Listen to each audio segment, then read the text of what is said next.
The sun had barely risen when the challenge was first laid down, the pale light spilling across the training range in Nevada like molten steel poured over the sand.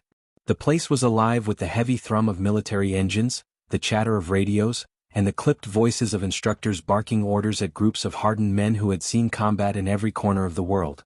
Among them stood Commander Blake Donovan, a decorated Navy SEAL officer with the kind of reputation that made younger soldiers square their shoulders when he passed.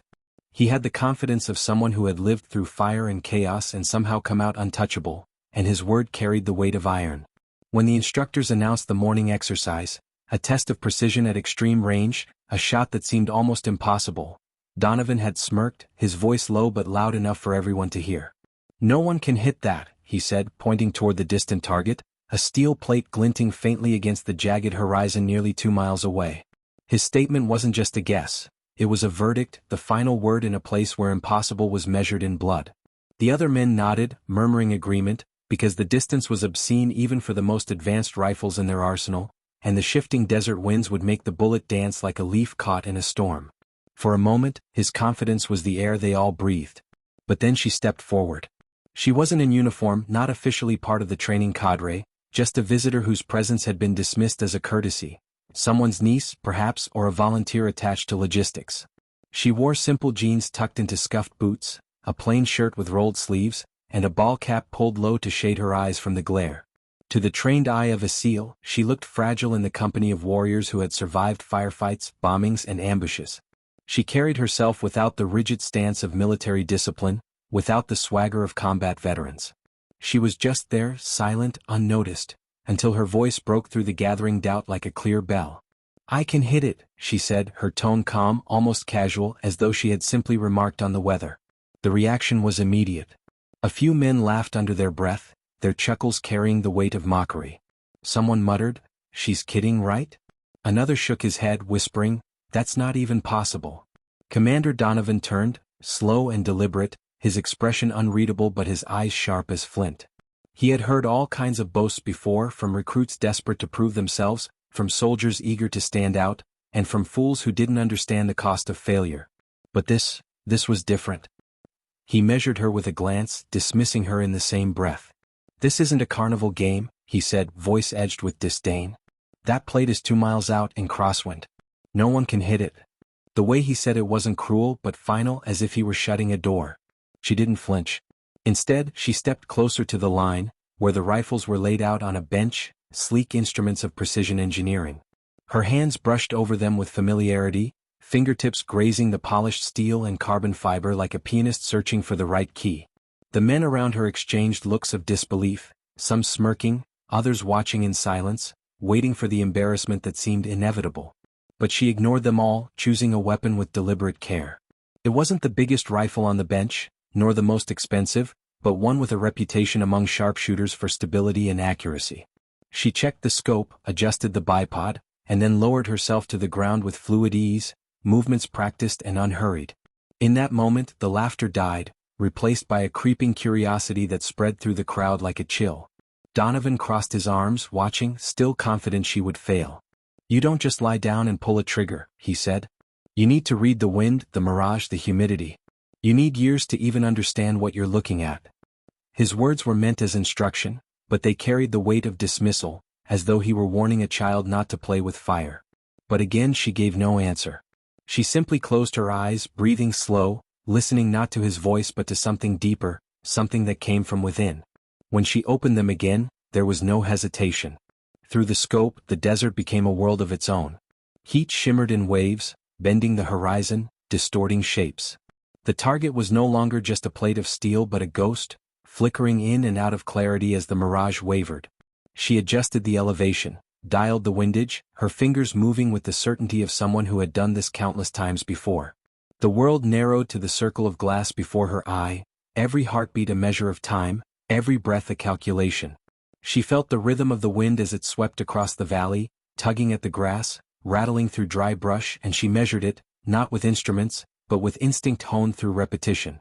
To the men behind her, she was silent, still, just another civilian pretending at soldiering. To herself, she was locked into a dance she had known all her life. The trigger broke like glass beneath her fingertip. The shot cracked across the range, echoing against the distant hills, a single note of violence cutting through the morning air. For a moment nothing happened. The men behind her stood in tense silence, waiting for the inevitable miss, the humiliating clang of failure. But then, distant, faint yet undeniable, the sound came back, the ring of steel, pure and sharp, carrying across the valley like a bell. The bullet had traveled its impossible arc, kissed the target and declared her victory. For a heartbeat no one moved. Then the silence fractured into disbelief. "No way," someone whispered. Another swore under his breath. Heads turned, eyes wide, men who had faced down death itself struggling to comprehend what they had just seen. Commander Donovan's arms slowly dropped, his jaw tightening, his expression unreadable but his silence louder than any curse. She, however, did not bask in triumph. She did not rise and bow or smile smugly. She simply chambered another round, adjusted the scope, and fired again. The second shot sang across the valley, another metallic note returning like an echo from the impossible. This time the silence was different. It was not disbelief but respect, dawning slow and heavy like the sunrise itself. The laughter was gone. The mockery evaporated. What remained was the weight of realization, that they were not watching a fluke, not a lucky shot, but a mastery that none of them had expected. She stood then, brushing the dust from her jeans, her expression calm, her eyes steady. Without looking at Donovan, she slung the rifle over her shoulder as if it were nothing more than a familiar tool and walked away from the line. It was Donovan who finally spoke, his voice lower now, stripped of arrogance. "Who are you?" he asked, not as a challenge but as a question he genuinely needed answered. She paused at the edge of the group, turned her head just enough that the brim of her cap lifted and her eyes, sharp as the desert sky, met his. "Just a woman who doesn't believe in impossible," she said, and then she was gone, leaving behind a silence deeper than any gunshot. The range was still echoing with the memory of her impossible. Shots long after she had disappeared from sight, and the men lingered in small groups, their voices hushed, trying to make sense of what had just happened. Soldiers who had survived firefights across oceans and deserts spoke in disbelief, replaying the image in their minds, the calm way she had handled the weapon, the smoothness of her breathing, the ease with which she had turned an impossible challenge into something that looked almost natural. The instructors exchanged looks heavy with unspoken questions, their carefully measured assumptions about skill and training suddenly shattered. Commander Donovan remained where he had been, his eyes fixed on the distant target glinting in the sun, the ringing sound of steel still replaying in his ears. He had seen men hit incredible shots before, had himself tested the limits of marksmanship, but what she had done was something different. It wasn't just precision, it was control, instinct, mastery that did not come from manuals or standard drills. For the first time in years, he found himself unsettled, not because he had been proven wrong, but because he did not understand the depth of the skill that had just revealed itself before him. Later that evening, inside the temporary command tent, the air was thick with the smell of dust, oil, and coffee gone stale. Maps and charts were pinned to the walls, data streams running across a set of glowing screens. Donovan sat at a folding table, arms crossed, listening as a group of officers reviewed the day's training results. The chatter was routine, but beneath it was a current of distraction. Everyone's thoughts kept circling back to her. At last, one of the younger lieutenants broke the tension. "Sir, who was she?" he asked, unable to keep the curiosity from his tone. Heads turned, waiting for Donovan's answer. The commander let the question hang in the air for a long moment before replying, "That's what I intend to find out." His voice was quiet but resolute, carrying the same weight it always did, but now it was sharpened by something else, intrigue. He hated mysteries, and she had just become the greatest mystery he had faced in years. The investigation began quietly. Donovan pulled strings the way only someone with his background could, leaning on contacts in logistics, communications, and even civilian support staff. What he found was frustratingly thin. Her name was Elena Hart, listed as a volunteer attached to a supply convoy program. No military record, no official training logs, no commendations or citations that usually followed someone with skills of her caliber. On paper, she was nobody, a civilian who had signed up to assist with transport coordination, the kind of work that required patience and organization, not deadly precision with a rifle at 2 miles. But Donovan was not a man who accepted contradictions easily. If there was more to her, he would uncover it piece by piece. 2 days later, the opportunity came. He found her at the edge of the airstrip, leaning against a stack of crates, watching the sunset paint the sky in deep oranges and purples. Her posture was relaxed, but her eyes were alert, scanning the horizon as though she were measuring the distances between every shadow and flicker of light. Donovan approached, his boots crunching softly on the gravel. She glanced at him, not startled, not wary, simply acknowledging his presence with the smallest tilt of her head. "You're looking for answers," she said before he even spoke, her tone carrying that same calm certainty she had shown at the range. He stopped, studying her closely. "I want to know how you did it," he said. "Those shots, no civilian just walks in and makes them. Not in that wind, not at that range." She didn't smile, but there was a faint spark in her eyes, a flicker of something like amusement. "You think skill is owned by uniforms and ranks?" she asked. "You think years of drills are the only way to learn?" Her voice wasn't mocking, but it wasn't deferential either. It was steady, challenging in its quiet way. Donovan bristled, not out of anger but because he recognized the truth in her words. Still he pressed on. "Then tell me," he said, lowering his voice, "where does your skill come from?" For a long moment she was silent, her gaze fixed on the horizon, the wind tugging gently at her hair. Finally she spoke, her words deliberate, heavy with memory. "My father was a rancher in Montana," she said. "We lived miles from the nearest neighbor, surrounded by land that stretched farther than the eye could see. Wolves, coyotes, sometimes worse. Out there you learn to protect what's yours. He taught me how to shoot when I was 10. By the time I was 15 I could take down a coyote at 1,000 yards because if I didn't, it would take our livestock. There was no room for mistakes. Every bullet mattered." Donovan listened, piecing together the image in his mind, the long plains, the quiet girl with a rifle too big for her frame, learning patience, discipline, instinct from a father who understood survival depended on accuracy. It explained part of it but not all. He shook his head slightly. "That might make you good," he said. "It doesn't make you that." He gestured toward the distant memory of the steel plate. She met his gaze then, her eyes unflinching. "When you grow up with miles of wind and silence, you learn to listen to the world differently. It's not about formulas or technology. It's about feeling the rhythm of the land. The shot isn't just a calculation, it's a conversation. Most people don't know how to listen long enough to hear it." The words struck Donovan harder than he expected. He had spent his life mastering calculations, reading data, relying on instruments to make the impossible possible. Yet here was someone who spoke of it like music, like art, and had proven it with steel and lead. For the first time he felt the boundaries of his own understanding press against him, and it unsettled him more than he cared to admit. He opened his mouth to respond, but she straightened, pushing away from the crates. "I don't need to prove anything to you," she said softly. "I came here to help, not to perform. Believe what you want." She started to walk away, her boots crunching steadily on the gravel, and Donovan watched her go, realizing that the mystery had only deepened. That night he couldn't sleep. The desert was quiet outside his tent, but inside his mind the noise was relentless. He kept seeing the shot, hearing the ring of steel, replaying her words about conversations with the land. For a man who had built his life on control and discipline, the uncertainty gnawed at him.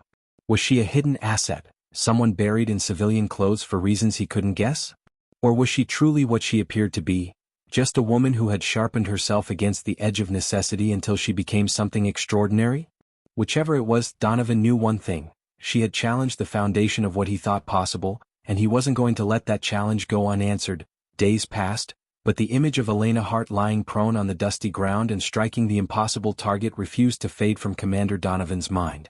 Every drill, every briefing, every test seemed muted compared to that moment, and though he did his best to project the calm authority expected of him, the question ate at him from within. The men still whispered about her too, though less openly now. Some referred to her in awe, others in skepticism, a few even in unease. Because soldiers hated what they could not explain. They had been trained to understand cause and effect, skill and result, but Elena's performance didn't fit neatly into that system. For many of them she was a riddle, and for Donovan she had become an obsession. He began to notice her more often around camp, quiet, always working where needed, never drawing attention to herself. She carried crates, organized supplies, helped check transport manifests. She blended in with the rhythm of the place, and if one didn't know better she could be mistaken for just another support worker. But Donovan had seen her eyes at the range, had seen the composure that came from a lifetime of surviving, and he knew there was more. He knew she carried a history she wasn't telling, and that history was buried beneath the calm surface of her demeanor. It wasn't until a training exercise went wrong that the truth began to bleed through. The SEAL team had been running a live-fire scenario in the valley, simulating an ambush on a convoy, when a mechanical failure left one of the armored transports stranded. The sun was high, the air shimmered with heat, and the soldiers worked quickly to set up a perimeter, wary of simulated enemies approaching through the hills. Donovan was overseeing the drill when a sudden commotion broke out along the ridge line. One of the lookouts reported unexpected movement, shadows where none should be.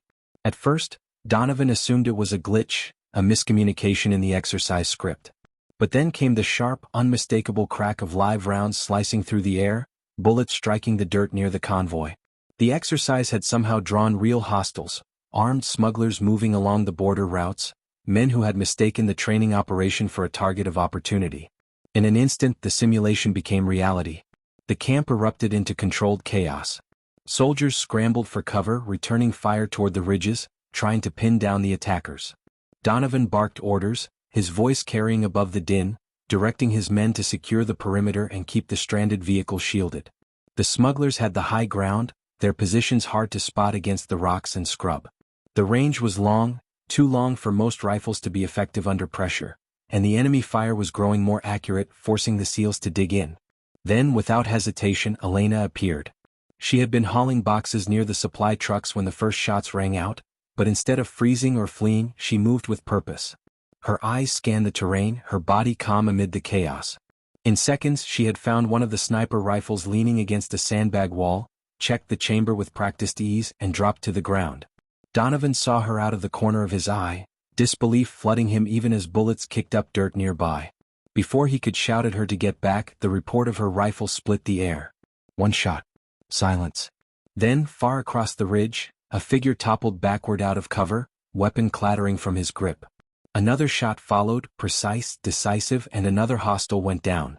Her movements were steady, efficient, the rhythm of someone who did not just know how to shoot, but who had lived inside the art of marksmanship. She was not firing wildly, not suppressing or guessing. Every pull of the trigger was measured, every bullet an answer to a problem only she seemed able to see clearly. Within minutes, the tide began to turn. The smugglers, unnerved by the sudden precision tearing into their ranks, faltered. The SEALs pressed forward, emboldened, and with coordinated volleys, they drove the remaining hostiles back into the hills. The firefight ended as suddenly as it had begun, leaving the valley ringing with echoes and the acrid bite of gunpowder lingering in the hot air. Donovan strode toward her, his chest tight with adrenaline. She was already clearing the weapon, ejecting the spent magazine, her face unreadable. "What the hell was that?" he demanded, though not out of anger. His voice carried something closer to awe, an edge of desperation for understanding. Elena looked up at him calmly, her hands steady even as the soldiers around them buzzed with disbelief. "I did what needed to be done," she said simply.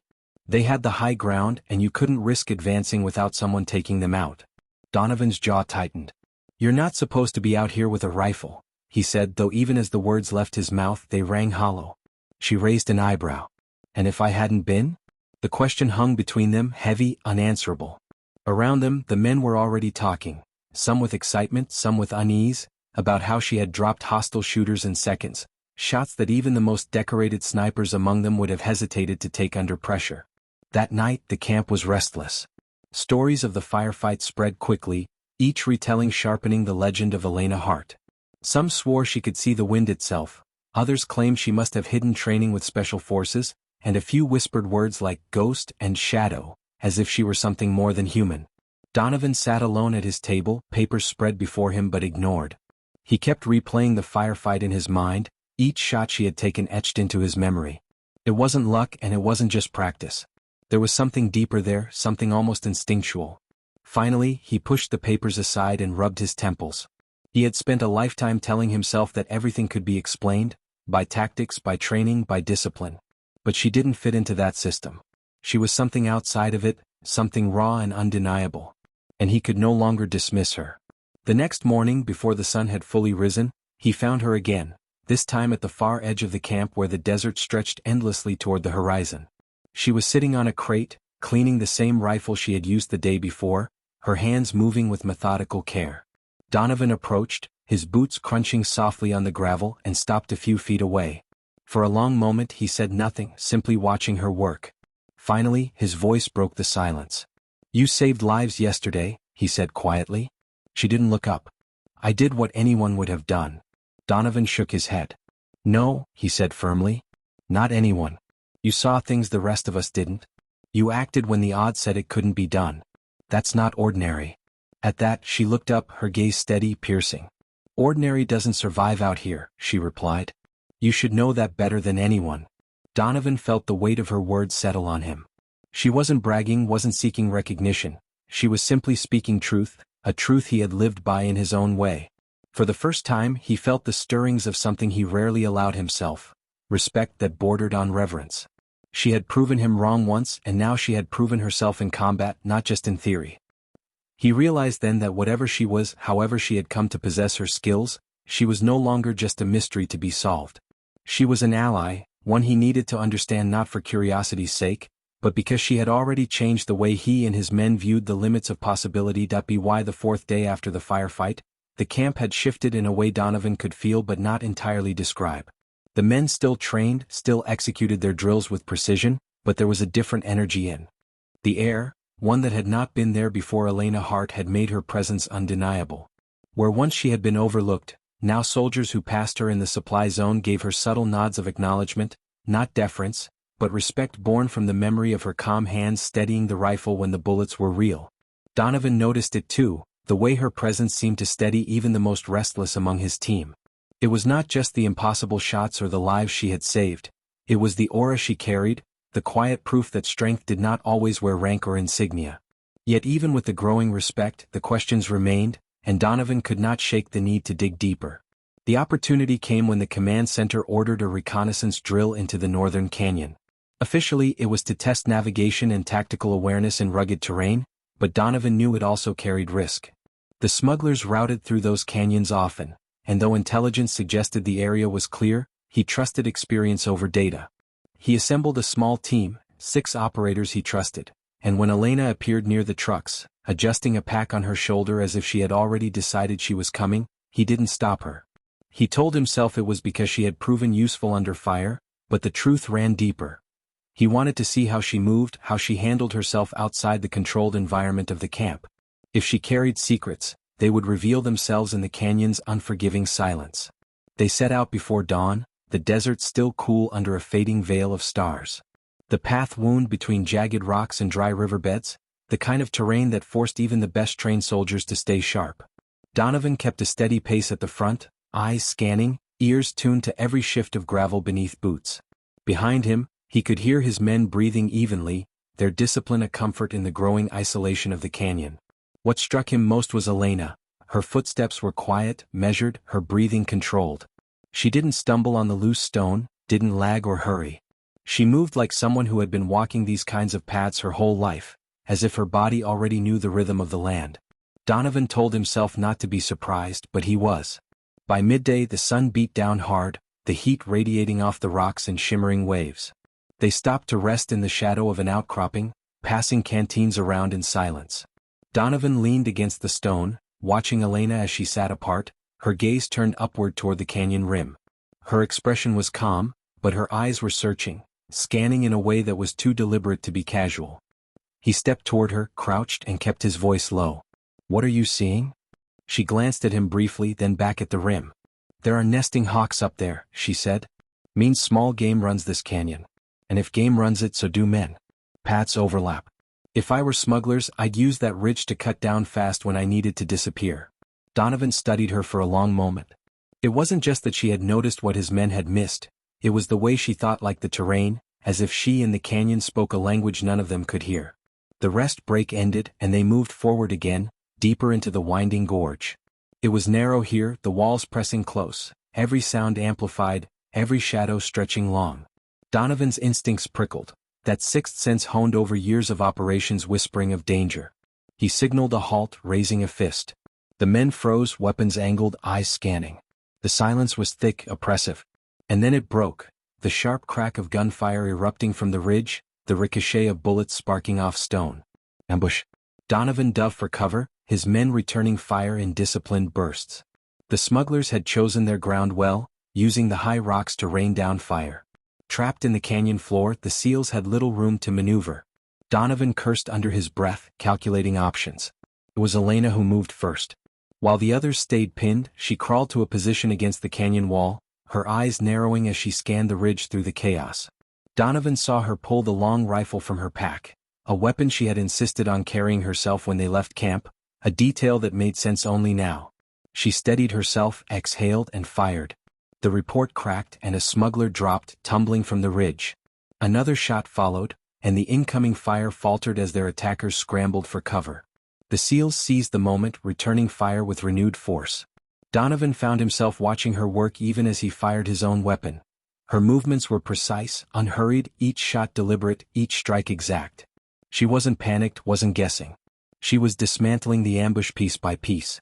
Minutes stretched like hours, but finally the gunfire faded. The remaining smugglers broke, fleeing into the rocks, leaving the canyon floor littered with the aftermath of their failed ambush. Donovan stood slowly, scanning the ridges until he was certain the threat had passed. Around him, his men reloaded, breathing hard, their eyes still wide from the suddenness of the fight. And then they looked at her, not with skepticism this time, not even with confusion, but with something heavier. Respect.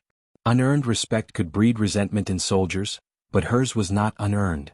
She had earned it with the steadiness of her hand, with the shots that had turned near disaster into survival. After securing the area, Donovan called for extraction. The chopper arrived as the sun dipped low, casting long shadows across the canyon. As the rotors whipped dust into the air, Donovan found himself standing beside Elena once more. She looked tired but not shaken, her hands still steady, her expression still calm. He leaned closer, his voice barely audible over the roar. "That's twice now," he said. "Twice you've saved lives that weren't supposed to be yours to save." She met his gaze, her eyes clear. "And how many times do I need to before you stop being surprised?" The words cut through him, not because they were harsh but because they were true. He had underestimated her again, even after everything she had shown him. He nodded slowly, an acknowledgement without words. When the helicopter lifted them from the canyon, dust swirling like a storm beneath, Donovan knew something had changed. This was no longer about curiosity or suspicion. Elena Hart was no longer just a mystery he wanted to solve. She was becoming part of something larger, whether by fate or choice. And for the first time, he wondered if she was meant to be here not as a visitor, not as a civilian, but as someone whose place was carved by skill no rank could measure. That night, as the team debriefed back at camp, Donovan noticed the shift. The men spoke less of drills and more of her, not in whispers now but openly. They spoke of how she had read the canyon, how she had seen the ambush before it struck, how her shots had cracked open the trap that might have killed them all. They spoke not of luck but of certainty, as if they had come to accept that she was simply different. Donovan let them speak, listening, silent. He knew tomorrow the questions would return. Who was she? Where had she learned? What else could she do? And he knew the answers wouldn't come easily. But for now, one truth had settled over the camp as surely as the desert night. Elena Hart had earned her place among them, and nothing would be the same again. By the time another week passed, Elena Hart's presence in the camp was no longer a quiet anomaly but an unspoken fact that everyone carried in their minds. The SEALs were hardened men, used to living by a strict order where ranks dictated respect, where skills were quantified through drills and missions, and where outsiders rarely earned more than a passing glance. Yet Elena had bent that unyielding order with nothing but calm precision and repeated proof. Soldiers who once smirked at her now stepped aside when she passed, not because she demanded it, but because something in their instincts told them she had earned it. Donovan felt the change most sharply. He had built his life on believing in absolutes, discipline, training, hierarchy, and yet this woman had dismantled those absolutes without arrogance, without even trying. What unsettled him most was that he didn't resent her for it. He respected her more than he could admit aloud. It was during a high-level briefing that the ripple of her actions reached beyond their desert camp. Donovan sat among officers and intelligence staff inside a fortified command post several miles away, the air thick with tension and the hum of electronics. A colonel from Central Command ran through a list of operational updates, but it was a sharp-eyed intelligence officer who shifted the focus. He projected drone footage onto the screen, images from the canyon ambush. Grainy but clear enough, they showed muzzle flashes, enemy movement, and most importantly Elena lying prone, steady, her shots decisive. The room grew quiet as the footage replayed the moment her bullets cut through the chaos. "Who is she?" the intelligence officer asked, his tone carrying suspicion rather than admiration. "She's not on any roster. Not on civilian contractor lists either. Yet she neutralized half that ambush herself. Donovan's jaw tightened. He could feel the weight of their eyes turning toward him. "She's a volunteer," he said carefully. "Attached to logistics. She stepped in when we were pinned." The colonel raised an eyebrow. "Volunteers don't make shots like that." The intelligence officer leaned forward, fingers steepled. "Exactly. Which raises questions. She's hiding training, why? If she's not one of ours, then whose?" The unspoken suggestion hung in the air like a knife. Spy, infiltrator, liability. Donovan's gut twisted. He knew suspicion came naturally to intelligence circles, but hearing Elena spoken of like that made something in him bristle. He kept his voice steady. "She saved lives. Twice. That's not the work of someone trying to undermine us." The colonel's gaze was hard. "Maybe. Or maybe she has her own agenda. Either way, Commander, keep her close. If she's an asset, we'll use her. If she's a risk, we'll contain her." "Understood."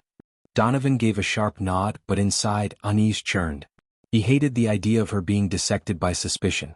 Back at camp, the atmosphere seemed deceptively calm, but Donovan's thoughts were not. He found Elena near the supply trucks, loading crates with her usual quiet efficiency.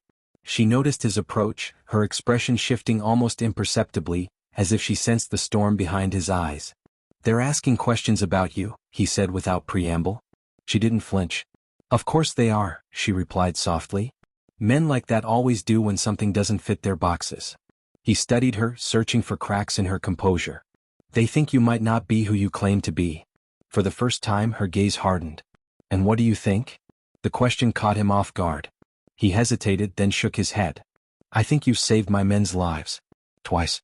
That matters more than any file." Her expression softened slightly, but there was a shadow in her eyes, something unspoken pressing against the surface.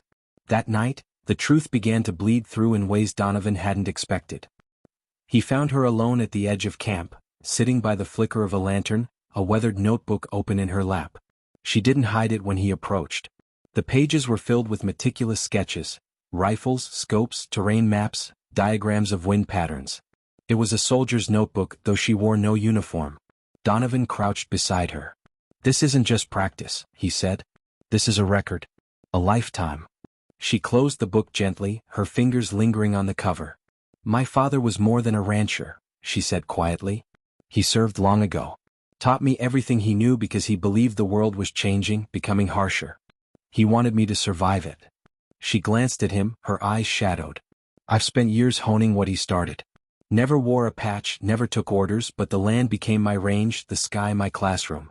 People laughed when I said I could hit what they called impossible. They don't laugh anymore."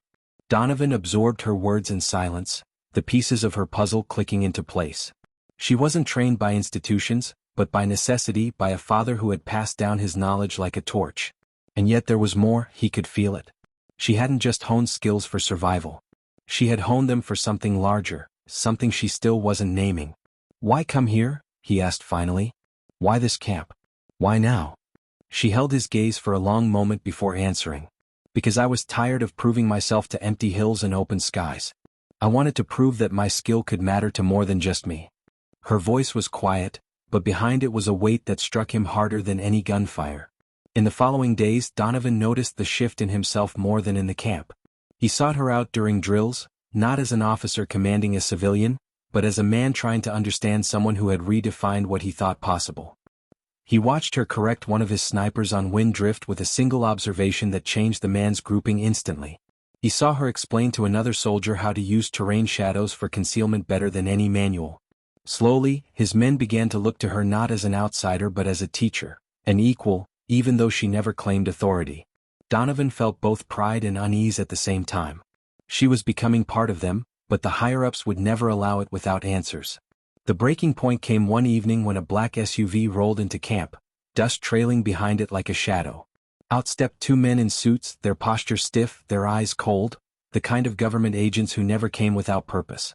Donovan met them halfway, his stomach sinking. "We need to speak with Elena Hart," one of them said, flashing credentials too quickly to be fully read. "Now." The tone was not a request. Donovan's men stiffened nearby, sensing the tension, but Elena herself appeared from the mess tent, calm as ever. She looked at the men, then at Donovan, reading the silent alarm in his eyes. For the first time he saw something flicker across her expression, not fear but resignation. as if she had been waiting for this moment. The agents pressed. "She's coming with us for questioning." Donovan stepped forward, his voice like steel. "She's under my protection here. You want her, you go through proper channels." The standoff was taut, the desert wind whipping dust around them, but Elena broke it with her voice. "It's all right, Commander," she said quietly. "I knew this day would come." She turned to the agents, her chin lifted. "I'll answer your questions." As she walked toward the SUV, Donovan felt a knot tighten in his chest. She wasn't just a mystery anymore. She was a secret that powerful men wanted uncovered, and he wasn't sure what would happen when they did. The SUV's taillights disappeared into the desert night, and for the first time in a long career full of firefights and missions across hostile borders, Commander Donovan felt powerless. His instincts told him Elena Hart had not lied about who she was, but those men in suits, with their clipped voices and cold eyes, carried the authority of an invisible machine far larger than his camp. He spent the night pacing his quarters, unable to rest, the silence broken only by the hum of distant generators. Every time he closed his eyes, he saw Elena's calm face as she stepped willingly into the unknown, her voice steady as she told him she knew this day would come. He replayed every word she had spoken to him since that first shot on the range, searching for hidden meaning, for some clue that would tell him what kind of storm she was about to walk into. The next morning, Donovan called in favors, making quiet inquiries through channels he knew better than to use lightly. Most came back empty, but one reply, coded and brief, chilled him. The agents had not taken her to a regional office. They had flown her out immediately, destination undisclosed. That was not standard questioning. That was containment. Elena, meanwhile, sat in a windowless room, the hum of fluorescent lights above her the only sound. The walls were bare, the table metal, the air stale. She wasn't handcuffed, but the illusion of freedom meant nothing. Across from her sat one of the agents, his suit sharp, his face forgettable by design. He regarded her with the detached curiosity of a man studying a specimen. "Miss Hart," he began, his voice smooth, "we have questions about your abilities." She said nothing, meeting his gaze with the same calm that had unsettled trained soldiers. He leaned forward. "You've drawn attention. Precision like yours is not common. Not natural." Elena tilted her head slightly. "Natural is a matter of perspective," she said. The agent smiled faintly, but his eyes remained cold. "Then let's talk about perspective. You strike targets at ranges most trained snipers can't manage under perfect conditions. You dismantled an ambush with surgical efficiency. And yet you have no record, no service, no contracts, nothing. That doesn't happen. So tell me, where were you trained?" She exhaled slowly, her eyes shifting to the blank wall as if she could see through it. "My father taught me. He taught me because the world doesn't care about records when it's trying to take what you love." The agent tapped a pen against the table. "Your father?" he repeated. "You expect me to believe a rancher's lessons turned you into what we saw?" Elena turned her gaze back to him, steady, unflinching. "Believe what you want. The truth doesn't need your permission." The agent's jaw tightened. He slid a folder across the table. Inside were grainy photographs. Elena on the range, Elena in the canyon, Elena with Donovan's team. "We have a problem," the agent said. "Your presence is destabilizing. Soldiers are looking to you. Commanders are asking questions. That kind of influence, without a chain of command, is dangerous." Elena's lips curved in the faintest hint of a smile. "Dangerous to who? To them? Or to you?" While she endured the sterile interrogation, Donovan wrestled with his own decisions. He could sit back, let the machine grind her down, or he could act. The risk of acting was enormous, defying orders, undermining authority, even risking his career. But the thought of leaving her to those men, of letting her disappear into some file marked classified, burned against everything in him. Late that night, he gathered his most trusted man, Master Chief Rivera, a veteran as seasoned as Donovan himself. Rivera listened silently as Donovan explained the situation, his weathered face unreadable. When Donovan finished, Rivera nodded once. "If she was one of us, we wouldn't leave her behind. Uniform or not, she's earned that." That was all Donovan needed to hear. A plan began to form, reckless and thin, but built on the same principle Elena herself had embodied. Sometimes impossible was only a word. Meanwhile, the interrogations shifted in tone. The second agent, taller, more direct, replaced his partner across the table. His questions were sharper, laced with accusation. "You're not telling us everything. People don't just show up at military installations and outperform elite units by accident. Who sent you? Elena's jaw tightened, but her voice remained calm. No one sent me. I came because I wanted to help. The agent slammed a hand against the table, frustration breaking his mask. Help? You think we're naive? Skill like yours is cultivated. It's weaponized. If you're not ours, then you're someone else's, and that makes you a liability. Elena leaned forward, her eyes narrowing just slightly. The only liability here is your fear of something you can't control. The words cut through the sterile air, leaving silence in their wake. The agent stared at her, unsettled despite himself, before pushing away from the table. He muttered something to his partner outside the door, something Elena could not hear but could guess. She was not giving them what they wanted, and that meant they would escalate. Back at the camp, Donovan's unease grew into urgency.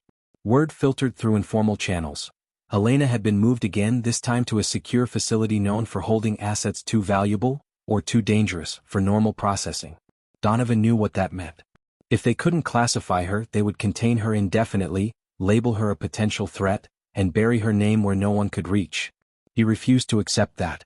Quietly, he began pulling together resources: flight paths, supply routes, timing of guard rotations. Rivera helped, his steady presence grounding Donovan's restless energy. You know what you're risking, Rivera said one evening as they studied a rough map lit by a single lantern. Donovan nodded. I know. But if we let them take her, we're saying she doesn't matter. And she does. Elena sat alone in a dim cell, the sterile interrogation room replaced by concrete walls and a heavy steel door. The silence was heavier here, designed to break people down. But she did not break. She sat on the narrow cot, her notebook taken, her belongings stripped, yet her calm never wavered. She thought of the wide Montana plains, of her father's voice teaching her to breathe with the wind, of the countless hours spent listening to the land until it spoke back. Those memories steadied her now, gave her strength where none should exist. She knew Donovan was fighting for her. She had seen it in his eyes when the agents came.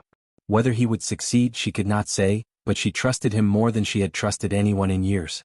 And if she had to face this storm alone, she would do so with the same quiet certainty that had carried her through every trial before. In a shadowed office, the agents debated her future. She's too dangerous to release, one said. If word spreads about what she can do, every branch will want her, every government will hunt her. Containment is the only option. The other leaned back, uneasy. Or recruitment. Harness her. Train her formally. Use her. The first shook his head. She doesn't bend. You can see it in her eyes. She won't wear a leash. That makes her a threat. Their voices faded as they moved down the hall, but Elena caught enough through the door to understand. They didn't see her as a person. She was an asset, a tool, or a danger. Nothing more. And that realization hardened her resolve. Donovan's plan crystallized. He would intercept her transfer before they buried her deeper. It was madness, he knew, an operation without sanction, one that could end his career and cost him everything. But as he stood over the map with Rivera, the desert wind rattling the tent walls, he felt the fire of conviction burn through the doubt. Elena Hart had walked into his world and redefined what was possible. Now it was his turn to prove that impossible was only a word. The convoy rumbled across the desert under cover of night, 3 blacked-out vehicles cutting through the dust with military precision, their headlights dimmed to near invisibility. Inside the middle vehicle, Elena sat between 2 agents, her hands free but her spirit caged tighter than steel. She had felt the shift in their behavior over the past 24 hours, the clipped conversations, the constant checking of watches, the way one of them never let his hand stray far from the sidearm under his jacket. They weren't transporting her for questioning anymore. This was relocation, the kind designed to erase people into the folds of classified files. She gazed through the tinted window, her eyes tracing the faint outline of mountains in the distance, and whispered silently to herself the words her father once told her. The wind always changes when you least expect it.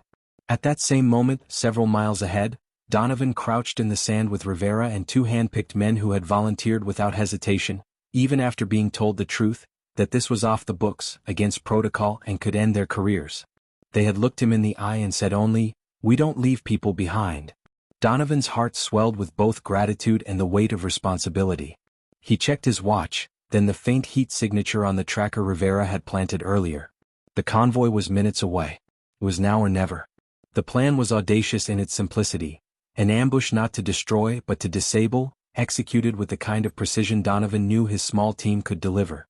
They had chosen a narrow stretch of desert road flanked by low ridges, the perfect bottleneck. As the convoy approached, Rivera whispered, 5 seconds. The first vehicle rolled into view, the low growl of its engine echoing across the still night. Donovan raised his fist, signaling readiness. On cue, a flash of light erupted from the ridge as a shaped charge detonated in the sand ahead of the lead vehicle, a controlled explosion that blew a crater wide enough to halt its progress without harming the occupants. The lead SUV screeched to a stop, the driver swerving to avoid flipping. The middle vehicle braked hard, tires spitting gravel. The rear SUV's doors flew open, agents leaping out with weapons drawn, scanning the darkness. That was when Donovan's team struck. Smoke canisters hissed, rolling into the road and shrouding the convoy in a thick curtain. The desert night exploded into chaos as red laser sights cut through the haze, shouts rang out, and shadows moved with lethal intent. Inside the middle SUV, Elena felt the sudden lurch as brakes squealed, then the world outside turned into confusion. The agents beside her shouted into radios, weapons snapping free, but before they could act the rear door was ripped open. Rivera's scarred face appeared through the smoke, his voice low and commanding, "Come with me." For a heartbeat Elena froze, unsure if her mind was conjuring this vision of rescue. But when she saw the patch on his sleeve, the insignia she had seen so many times at Donovan's side, she moved without hesitation. She slid across the seat as one agent grabbed her arm. Rivera struck fast, a precise blow that knocked the man unconscious. The other raised his pistol, but Elena, faster than thought, seized his wrist and twisted. The gun clattered to the floor as she shoved him back, her instincts sharpened by years of training her father had drilled into her. She scrambled out into the smoke, Rivera guiding her low and fast. For the first time since the agents had taken her, Elena felt air rush into her lungs without the weight of invisible chains. She was free but not safe yet. The agents regrouped quickly, their training evident as they moved to secure the perimeter. Bullets cracked through the night, tracer rounds cutting through the smoke. Donovan moved like a phantom, his rifle barking short, precise bursts, never wasting a shot. His men provided cover, their suppressive fire keeping the agents pinned. But Donovan's eyes weren't on the fight. They were locked on Elena, who now crouched behind a boulder with Rivera shielding her. Relief surged through him like a tide, but it was tempered by the reality of their situation. Extraction was still ahead and the clock was ticking. "We need to move now," he shouted over the comm. Rivera gave a curt nod, pulling Elena along as the team began a fighting retreat toward a hidden ATV stashed half a mile away in a dried-out wash. Every step was a gamble, every second bought with grit and firepower. Elena moved with them, her breath steady, her eyes sharp. She was not a liability, she was part of the team. The agents pressed harder, their discipline formidable. Radios crackled orders, and soon spotlights from drones overhead cut through the smoke, bathing the desert in harsh white light. "They've got air support," one of Donovan's men cursed. Donovan gritted his teeth. They had anticipated pursuit but not this fast. He fired upward, a futile gesture against the mechanical eye above, but it bought them seconds to slip into the wash.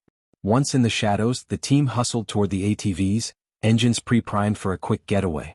Elena climbed onto the back of Donovan's vehicle, her arms wrapping around his waist as the roar of engines split the night. They sped off into the labyrinth of dry gullies and ridges, the terrain rough and unpredictable but offering cover. Behind them, the agents gave chase, but the desert was Donovan's ally tonight. He had chosen the route with precision, every dip and turn etched into his memory.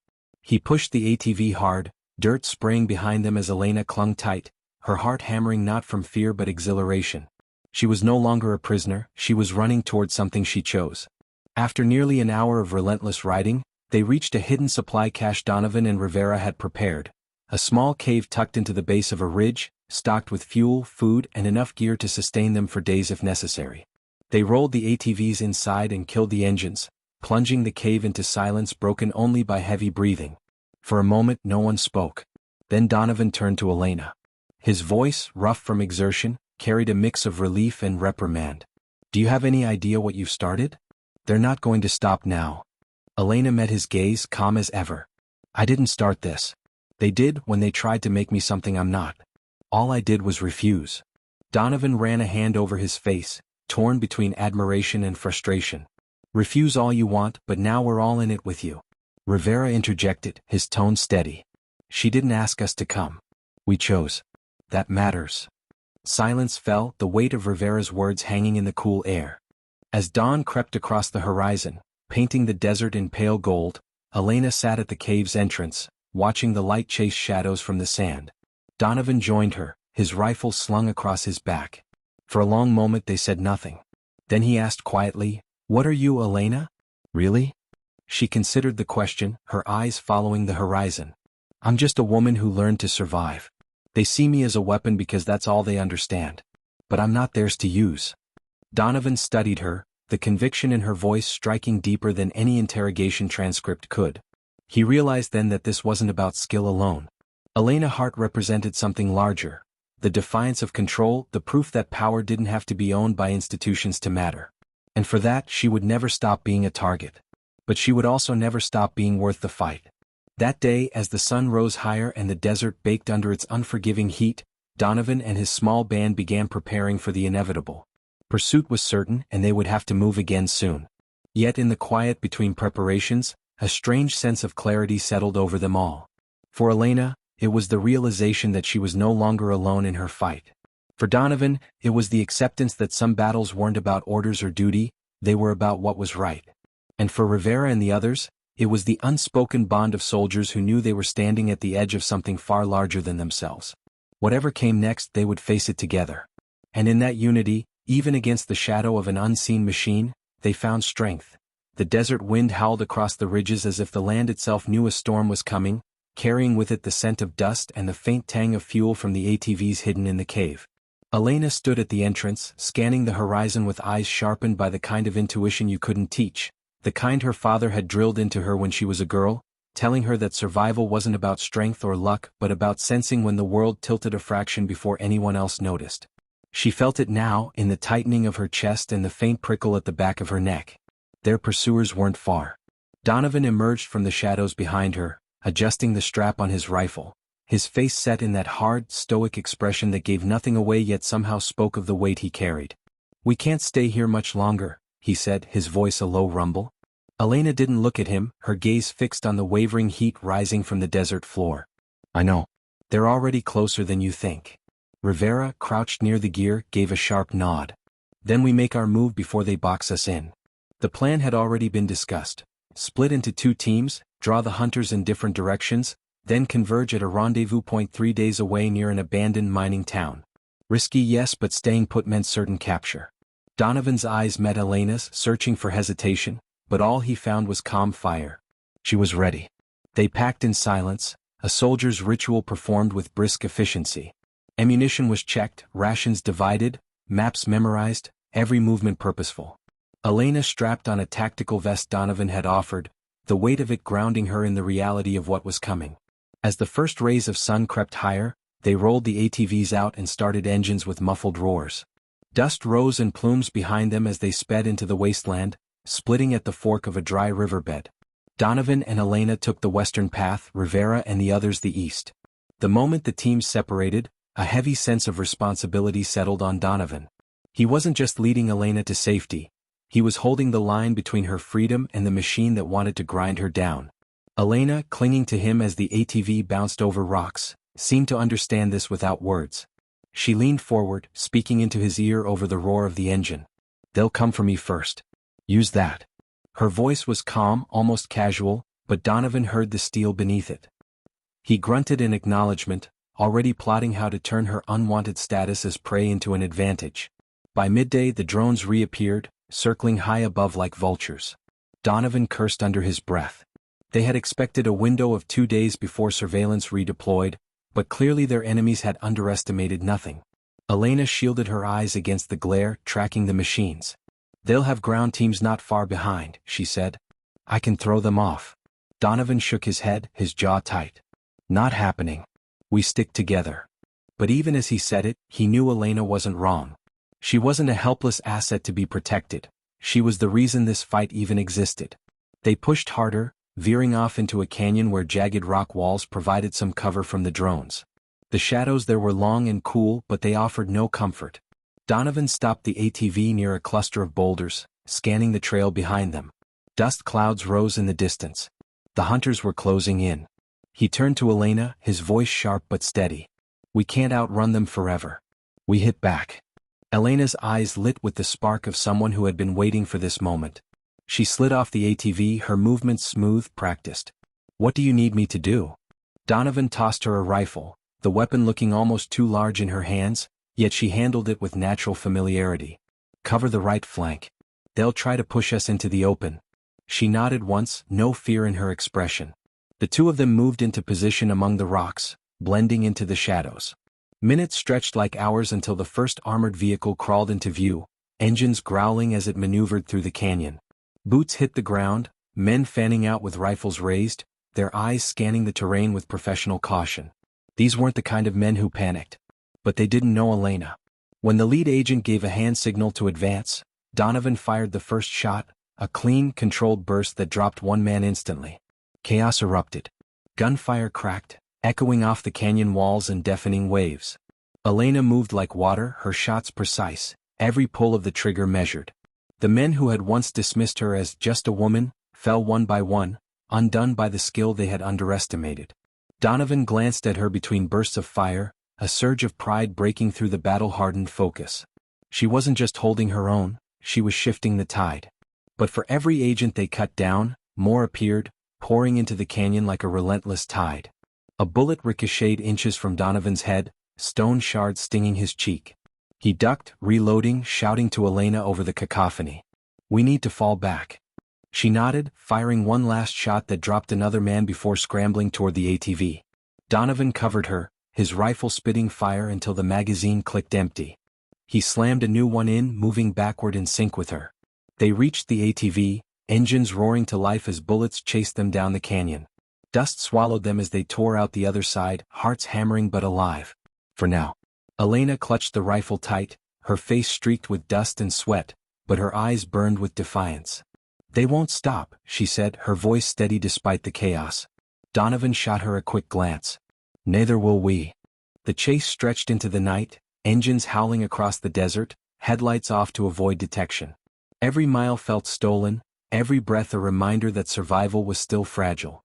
But somewhere in the middle of that darkness, as the stars burned cold and bright above them, Elena leaned close to Donovan, her words barely audible over the wind. "You believe me now, don't you? That I'm not just what they said I was?" Donovan didn't answer right away. He kept his eyes on the trail, the weight of everything pressing on him. Finally he spoke, voice low but fierce. "I never doubted you. Not once."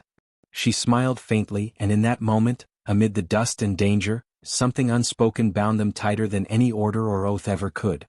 By dawn they reached the rendezvous point, a skeletal mining town abandoned decades ago, its wooden structures collapsing in on themselves, rusted machinery scattered like bones.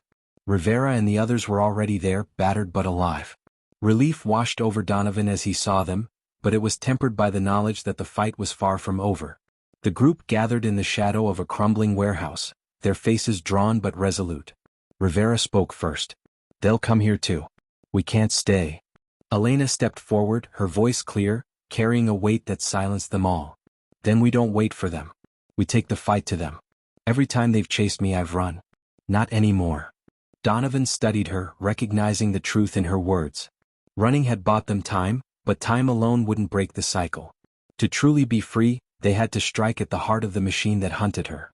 That night, as plans were drawn and resolve hardened, Donovan found himself alone for a moment, standing on the roof of the warehouse, staring at the endless stretch of desert under the moonlight. Elena joined him quietly, her presence as steady as the stars above. For a long while they said nothing. Then she whispered, almost to herself, "My father always said storms don't destroy everything, they reveal what's strong enough to endure." Donovan turned to her, his voice soft but unyielding. "Then let's endure. Together." She met his gaze, and in the silence that followed, the truth settled like stone. This wasn't just her fight anymore. It was theirs. And no matter how many scoffed, no matter how many thought she was nothing more than a name on a file, Elena Hart had proven them wrong. She was more than a target, more than an heiress. She was a force sharpened by fire, carried by the wind of her own unbreakable will. And now, with Donovan and those who believed at her side, the hunters had become the hunted. The end.